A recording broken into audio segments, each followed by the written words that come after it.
സംവിധാനങ്ങൾക്കും ഭരണ സംവിധാനങ്ങൾക്കും കീഴിൽ സ്ത്രീ സുരക്ഷിതയാണ്. ജനനി ജന്മഭൂമിച്ച സ്വർഗദബി ഗരിയസി. ജന്മം നൽകിയ ഭൂമിയെയും ജന്മം നൽകിയ അമ്മയെയും ഒരുപോലെ കണ്ട് സ്നേഹിച്ചാദരിക്കണമെന്നാണ് ആർഷ ഭാരത സംസ്കാരം നമ്മെ പഠിപ്പിക്കുന്നത്. ഇന്ത്യൻ ഭരണഘടനയുടെ ആഭിമുഖ്യത്തിൽ തന്നെ ആമുഖത്തെ ഭാഗത്ത് തന്നെ നമുക്ക് വളരെ വ്യക്തവും കൃത്യവുമായി കാണാവുന്നതാണ് സ്ത്രീയുടെ അവകാശങ്ങളെ കുറിച്ചും സ്ത്രീ സമത്വത്തിന്റെ പ്രാധാന്യത്തെക്കുറിച്ചും. ഭരണഘടനയുടെ 323 അനുച്ഛേദനത്തിൽ സ്ത്രീയുടെ അവകാശങ്ങളെ കുറിച്ച് എടുത്തു പറയുന്നുണ്ട്. ഞാൻ ഇന്നിവിടെ നിൽക്കുന്നുണ്ടെങ്കിൽ എനിക്ക് ഭരണഘടന അനുവദിച്ചു തന്ന മൗലിക അവകാശം കൊണ്ട് ഒന്ന് മാത്രമാണ്. അതിനേക്കാൾ വലിയ ഉദാഹരണം ആവശ്യമില്ല. ഭരണ സംവിധാനങ്ങൾ സ്ത്രീയെ സുരക്ഷിതയാക്കി നിലനിർത്തുന്നു. സമാജാതിരായ വിധികർത്താക്കൾക്കും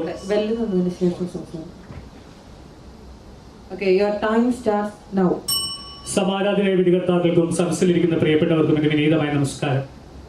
1947 ആഗസ്റ്റ് മാസം 15-ാം തീയതി സൂര്യനസ്തമിക്കാത്ത രാജ്യത്തിന്റെ കാൽക്കീഴിൽ നിന്ന് ഭാരതം സ്വാതന്ത്ര്യം നേടിയ ആ നാൾ മുതൽ ഇന്ന് വരെ ഭാരതത്തിൽ നിലനിൽക്കുന്ന നിയമങ്ങൾക്കും നിയമ സംവിധാനങ്ങൾക്കും കീഴിൽ ഈ രാഷ്ട്രത്തിലെ സ്ത്രീകൾ സുരക്ഷിതരല്ല എന്ന് വളരെ വേദനയോടുകൂടി ഞാൻ പറഞ്ഞുകൊള്ളട്ടെ. 2021 കണക്കുകൾ പ്രകാരം ഏകദേശം 4,28,000 കേസുകളാണ് സ്ത്രീകൾക്കെതിരെയുള്ള രീതിയിൽ റിപ്പോർട്ട് ചെയ്യപ്പെട്ടിരിക്കുന്നത്. അത് 2022 വരുമ്പോൾ ആ 4,28,000 എന്നുള്ളത് 4,45,000 കേസുകളിലേക്ക് വർദ്ധിക്കുകയാണ്. ഈ നാട്ടിൽ സ്ത്രീകൾ സുരക്ഷിതരായിരുന്നുവെങ്കിൽ ഇവിടെ ഒരിക്കലും ഒരു നിർഭയ കേസ് ഉണ്ടാവുകയില്ലായിരുന്നു. ഈ നാട്ടിൽ സ്ത്രീകൾ സുരക്ഷിതരായിരുന്നുവെങ്കിൽ ഇവിടെ ഒരിക്കലും നമ്മുടെ കൊച്ചു കേരളത്തിൽ തന്നെ ഒരിക്കലും ഡോക്ടർ വന്ദനാദാസ് എന്ന് പറയുന്ന ഒരു കുട്ടി മരിക്കുകയില്ലായിരുന്നു. ഈ നാട്ടിൽ സ്ത്രീകൾ സുരക്ഷിതരായിരുന്നുവെങ്കിൽ നിങ്ങൾ ഓർക്കണം, ഈ നാട്ടിലെ സ്ത്രീകൾക്ക് ഈ നാട്ടിലെ നീതിന്യായ വ്യവസ്ഥയും നിയമപാലകരും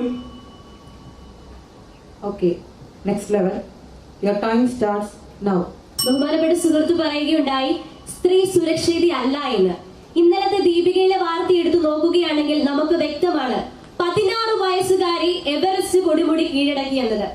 അവൾ സുരക്ഷിതയല്ലായിരുന്നുവെങ്കിൽ നേപ്പാളിൽ എവറസ്റ്റ് കൊടുമുടി കീഴടക്കുവാൻ അവൾക്ക് സാധിക്കുകയില്ലായിരുന്നു.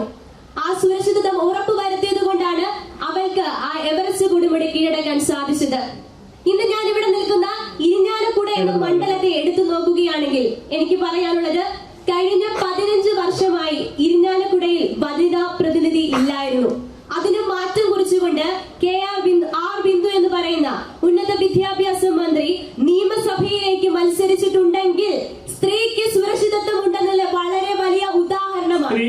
നിയമസഭയിലേക്ക് ഒരു സ്ത്രീ മത്സരിക്കുന്നതല്ല സ്ത്രീ സുരക്ഷയുടെ അടിസ്ഥാനം എന്ന് ആദ്യമേ തന്നെ എന്റെ പ്രിയപ്പെട്ട സുഹൃത്ത് മനസ്സിലാക്കണം എന്ന് ഞാൻ താഴ്മയോടുകൂടി അഭ്യർത്ഥിക്കുകയാണ്.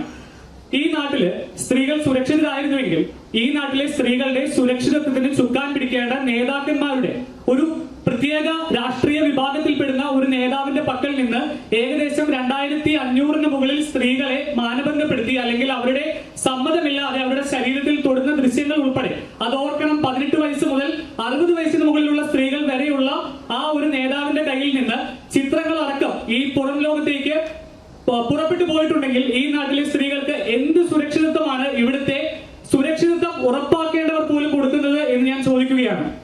ബഹുമാനപ്പെട്ട സുഹൃത്ത് പറയുകയുണ്ടായി നിയമസഭയിൽ എത്തുന്നതുകൊണ്ട് സുരക്ഷിതത്വം ഉറപ്പാക്കാൻ പറ്റില്ല എന്ന്. ഞാൻ പറഞ്ഞത് നിയമസഭയിൽ എത്തുന്നത് കൊണ്ട് സുരക്ഷിതത്വം ഉറപ്പാക്കാൻ പാടില്ല എന്നല്ല. ഞാൻ പറഞ്ഞത് ഇപ്രകാരമാണ്, നിയമസഭയിൽ ഒരു സ്ത്രീ എത്തുക അല്ലെങ്കിൽ നിയമസഭയിലേക്ക് ഒരു സ്ത്രീ മത്സരിക്കുക എന്നുള്ളതല്ല ഒരു നാട്ടിലെ സ്ത്രീ സുരക്ഷയുടെ അടിസ്ഥാനം. അതാണ് ഞാൻ പറഞ്ഞു വെക്കാൻ ശ്രമിച്ചത്. സ്ത്രീ സുരക്ഷയുടെ അടിസ്ഥാനത്തിൽ പെടുന്ന ഒന്നാണ് ജനപ്രാതിനിധ്യം ഉറപ്പുവരുത്തുക എന്നത്. സ്ത്രീയുടെ ശബ്ദമായി മാറുകയാണ് ജനപ്രതിനിധികൾ. എത്രമാത്രം സ്ത്രീകൾ അവരുടെ ശബ്ദം ഒന്ന് ഉയർത്തുവാൻ പോലും കഴിയാതെ തങ്ങൾക്ക് നേരെയുള്ള അതിക്രമങ്ങൾക്കും പീഡനങ്ങൾക്കുമെതിരെ ഈ നാട്ടിൽ കരഞ്ഞു തീർത്ത് ജീവിക്കുന്നുണ്ട് എന്ന് എന്റെ പ്രിയ സുഹൃത്ത് ചിന്തിച്ചിട്ടുണ്ടോ?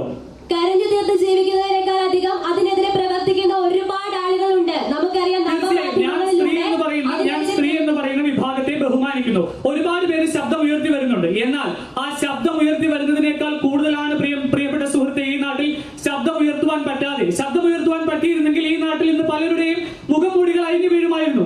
ആ മുഖംമൂടികൾ അഴിച്ചു വീഴ്ത്തുവാൻ അല്ലെങ്കിൽ ആ മുഖംമൂടികൾക്കെതിരെ പ്രതികരിക്കുവാൻ ഈ നാട്ടിലെ സ്ത്രീകൾക്ക് സാധിക്കുന്നില്ല. ഇവിടെ ഇന്ത്യൻ ശിക്ഷാ നിയമപ്രകാരം ഏകദേശം 16 ഭാഗങ്ങൾ IPC-യിൽ വരുന്നുണ്ട് സ്ത്രീ സുരക്ഷയ്ക്ക് അനുകൂലമായിട്ട്. ഈ 16 ഭാഗങ്ങൾ ഇന്ത്യൻ ശിക്ഷാ നിയമത്തിൽ വന്നിട്ടുണ്ട് എങ്കിൽ പോലും ഈ കഴിഞ്ഞ ദിവസങ്ങളിൽ മാത്രം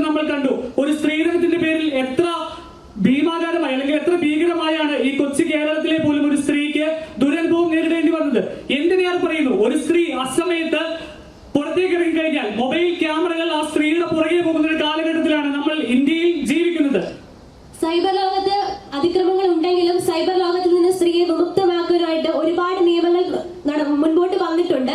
അതിനെല്ലാം സുരക്ഷിതത്വം ഉറപ്പുവരുത്തുകയാണ്. മുൻപോട്ട് വരിക എന്നതിലല്ല കാര്യം. ആ നിയമങ്ങൾ എത്രമാത്രം ഈ രാഷ്ട്രത്തിൽ പ്രാഗൽഭ്യത്തിൽ വരുന്നുണ്ട് അല്ലെങ്കിൽ പ്രാബല്യത്തിൽ വരുന്നുണ്ട് വന്നതിന്റെ ഉദാഹരണമാണ് നിർഭയ എന്ന നിയമം. നിയമം വരുവാനുള്ള കാരണത്തിലേക്ക് എന്റെ പ്രിയ സുഹൃത്തൊന്ന് എത്തി നോക്കണം. എന്തുകൊണ്ടാണ് ഭാരതം പോലുള്ള ഒരു രാഷ്ട്രത്തിൽ നിർഭയ പോലുള്ളൊരു നിയമം നിലവിൽ വന്നത്? നിർഭയ എന്ന നിയമത്തിന് പിന്നിൽ ഒരുപാട് കാരണങ്ങളുണ്ട്. എന്നാൽ നിർഭയ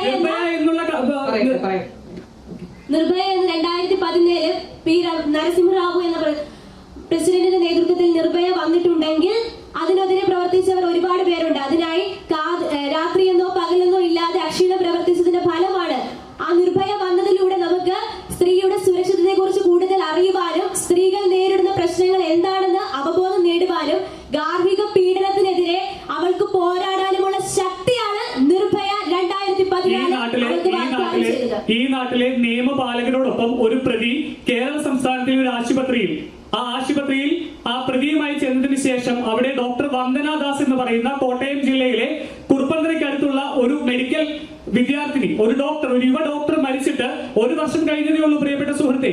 ആ ഒരു നാട്ടിലാണ് നമ്മൾ ജീവിക്കുന്നത്. ആ നാട്ടിലാണ് നിങ്ങൾ നിർഭയ വന്നു എന്ന് പറഞ്ഞുകൊണ്ട് ഇവിടെ സ്ത്രീകൾ സുരക്ഷിതരാണ് എന്ന് വാദിക്കുന്നത്. ഒരിക്കലും സ്ത്രീകൾ സുരക്ഷിതരല്ല.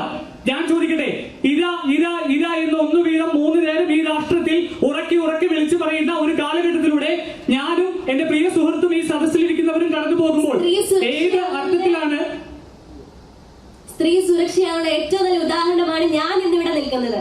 എന്റെ പ്രിയ സുഹൃത്തെ, സ്ത്രീ സുരക്ഷയും സ്ത്രീ സ്വാതന്ത്ര്യവും തമ്മിലുള്ള വ്യത്യാസം എന്റെ പ്രിയ സുഹൃത്ത് ആദ്യമേ തന്നെ മനസ്സിലാക്കണമെന്ന് ഞാൻ ഏറ്റവും വിനയത്തോടു കൂടി അഭ്യർത്ഥിക്കുകയാണ്. സമയം കഴിഞ്ഞു.